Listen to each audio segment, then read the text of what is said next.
Нема грозија во винариите ако нема цени најмалку како ланските.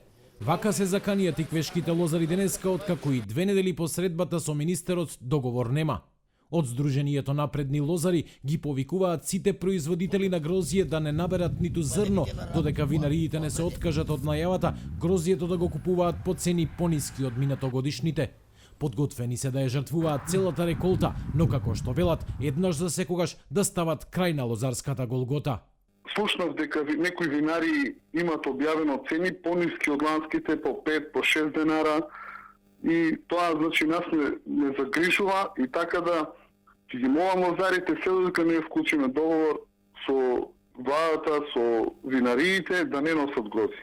Ако во случај не постигнеме договор, лозарите нека бидат спремни, значи дека грозито ќе остане на нивите и државата ќе ја молам да не обештети за родот. Интересот соседните земји за откуп на грозието има, но се уште нема конкретни барања.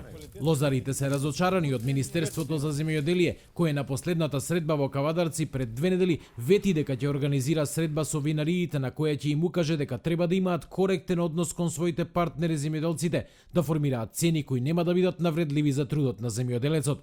Од Министерството денеска за телевизија 24 потврдија дека досега средба се уште немало, но велат дека цело време комуницираат со сите засегнати страни.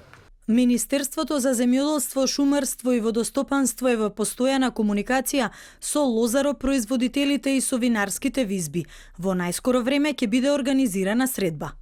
Лозарите го кренаа гласот, откако пред 2 недели винаријата Мовино излезе со цени кои се за 30% пониски од ланските за Вранецот и 40% пониски за Смедеревката. Тие велат дека овој пример почнале да го следат и други винарии во земјава.